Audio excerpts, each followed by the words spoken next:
Hello and welcome from Trend Signal for our review of the data and events the week beginning the 25th of April.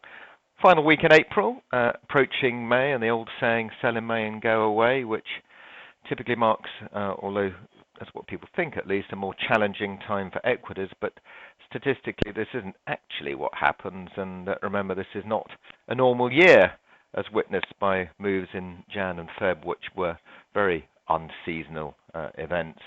Overnight news, as we mentioned, as we talk, I should say, on Monday morning, Far East equities slipped following some weak Q1 earnings Friday that hit the Nasdaq particularly hard. European equities were mixed on the opening and then saw a bit of a sell-off. This follows a bit of a late rally on the Dow and S&P Friday evening. The Brexit debate rages on. We use that term, raging on. It's going to rage on until the vote takes place in June.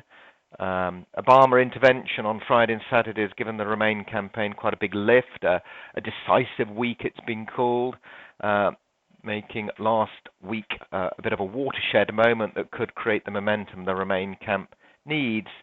On Friday evening, it appears that William Hill cut the odds of a Remain victory to the shortest since February, since mid-February, I should say, at 1-3, which is 1-3 on that is, of course, staking £3 for a £1 profit. This is all as per the FT. While the chances of a Leave result lengthened, i.e. weakened, to 9-4, and sterling reacted as you'd expect. It actually hit a 4-week high, although the FT says a 6-week high, hovering near a 6-week high. And the game was actually extended on Monday morning, although it did give a little bit back from those levels through the first couple of hours of trading. Needless to say, the Leave camp will now attempt to switch the debate back to immigration, which is their most successful area and which encourages the most support. So here's a picture in the FT of Ian Duncan Smith with the headline, Brexit campaign has worn immigration out of control, which is just emphasizes that particular point. Last week, equity markets were mixed. FTSE down a little, the S&P up 0.5% or so. The DAX putting in a pretty good performance, up 300 odd points. The Nikkei carrying on from the previous week, up 724 points, 4.3%, which was really as a result of this Japanese yen, which weakened further against the dollar by another 3%, and a lot of that has been on the back of speculation that the Bank of Japan will offer negative loans to Japanese banks, which is another extraordinary step in this great monetary experiment that is NIRP, or negative interest rate policy, and quantitative easing. Other markets, gold unchanged on the week. Last week, silver, big move, another 75 cents on the upside, 4.5% as the relationship between gold and silver normalizes somewhat, where silver had been particularly weak. Let's just have a look at the events then this week. We've already had the German IFO business climate number out, which was surprisingly weaker than expected and weaker than the previous month as exporters fretted over their target markets, China and the US. For the key events this week, there were a few. I'll just go through the main ones. Tomorrow, that's Tuesday the 26th, we had core durable goods, which were expected to rebound from the previous month's negative 1.3%.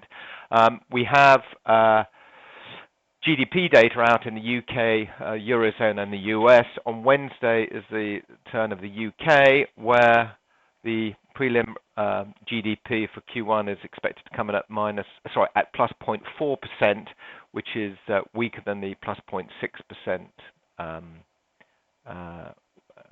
reported.